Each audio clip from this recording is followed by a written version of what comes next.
Assalamualaikum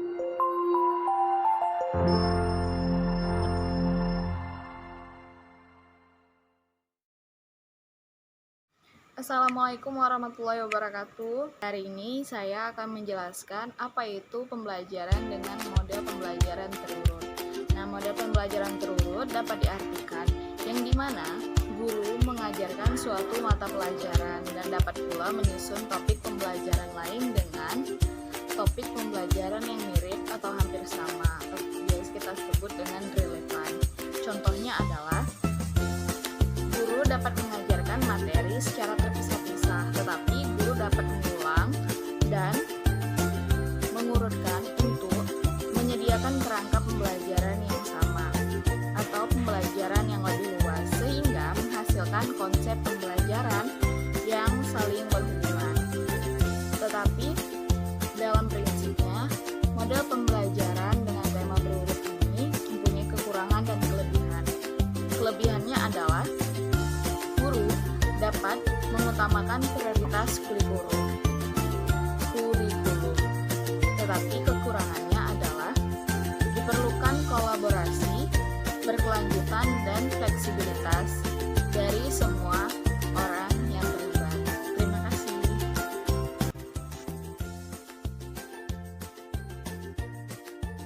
Saya akan menjelaskan apa itu model pembelajaran irisan.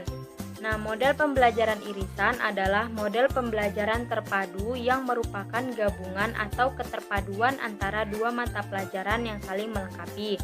Dan di dalam perencanaan atau pengajarannya menciptakan satu fokus pada konsep, keterampilan, dan sikap.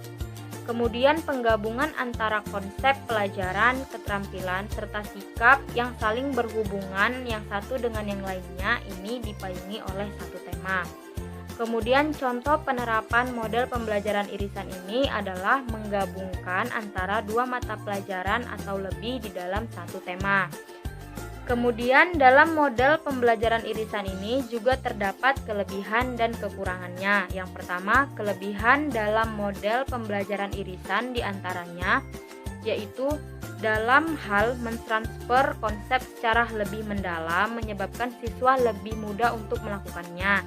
Misalnya dengan alat bantu media film untuk menanamkan konsep dari dua mata pelajaran dalam waktu yang bersamaan.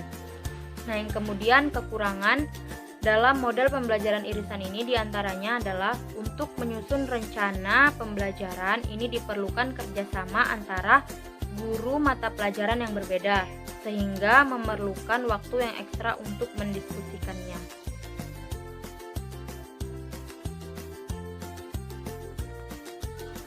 Assalamualaikum warahmatullahi wabarakatuh. Selamat pagi semuanya. Nah, pada kesempatan kali ini saya akan menjelaskan tentang model galur atau the trade model. Nah, apa itu model galur? Model galur adalah pendekatan pengembangan kemampuan belajar berkelanjutan tentang kemampuan yang sangat mendasar melalui beberapa mata pelajaran.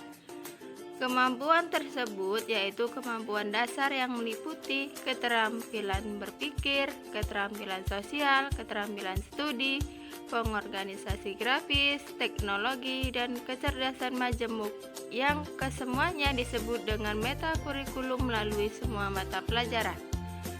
Artinya, model ini adalah model integrasi yang diorientasikan pada metakurikulum yang sangat penting dan berkaitan yang ada pada semua mata pelajaran. Materi kurikulum dari berbagai mata pelajaran berfokus untuk mengembangkan salah satu kemampuan tersebut. Selanjutnya, fungsi model pembelajaran galur. Model galur digunakan untuk mengintegrasikan kurikulum ketika metakurikulum menjadi fokusnya. Model ini cocok digunakan sebagai salah satu langkah alternatif menuju integrasi mata pelajaran yang lebih intensif. Model tersebut merupakan model yang aktif untuk mendorong guru menjaga isi pelajaran tetap utuh. dan memasukkan keterampilan berpikir, bekerja sama, dan kecerdasan multiple dalam isi mata pelajarannya. Selanjutnya ada langkah-langkah model pembelajaran galur.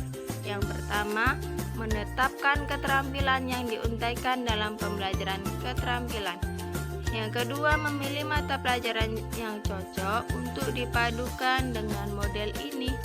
Yang ketiga, mencocokkan standar kompetensi dengan kompetensi dasar yang dapat diuntaikan. Yang keempat, merumuskan indikator pembelajaran secara terpadu. Dan yang terakhir, menetapkan keterampilan berpikir yang akan diuntaikan. Di sini terdapat contoh penerapan model TRADE atau model galur pada materi kelas 4 sekolah dasar semester 1. Yang pertama ada mata pelajaran IPA, di mana mendeskripsikan hubungan antara sumber daya alam dengan lingkungan, teknologi, dan masyarakat.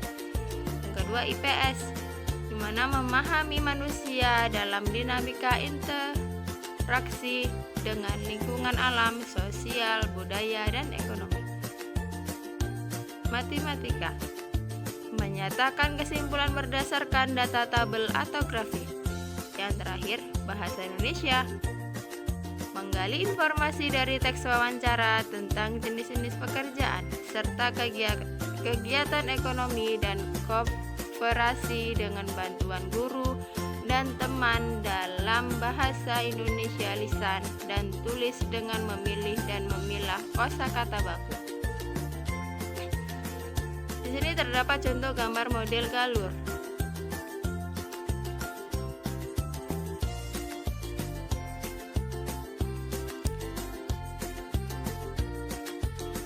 Dari penjelasan tersebut, terdapat kelebihan dan kekurangan model pembelajaran galur.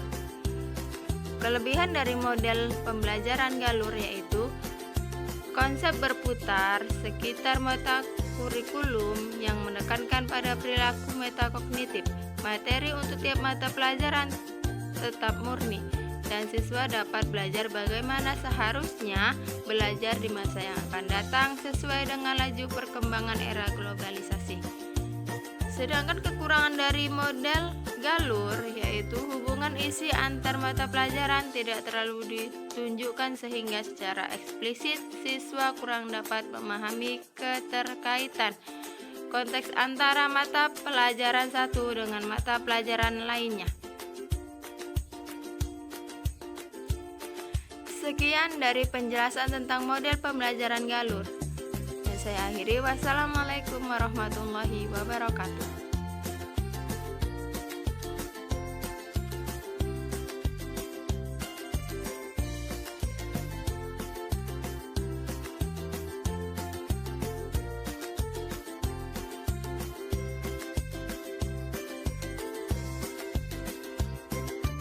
Model pembelajaran jaringan kerja adalah model yang merupakan sebuah kerjasama antara siswa dengan seorang ahli dalam mencari data, keterangan, dan lain-lain sehubungan dengan mata pelajaran yang disukai siswa atau diminatinya, sehingga siswa secara tidak langsung dapat mencari tahu dari berbagai sumber, yaitu radio, TV, kakak, orang tua, dan guru.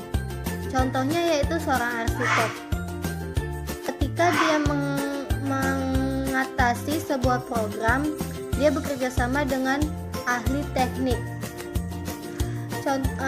Kekurangan dari model pembelajaran jaringan kerja, kekurangannya adalah terbatasnya kondisi situasi belajar yang berbeda-beda atau jaringan internal maupun jaringan eksternal.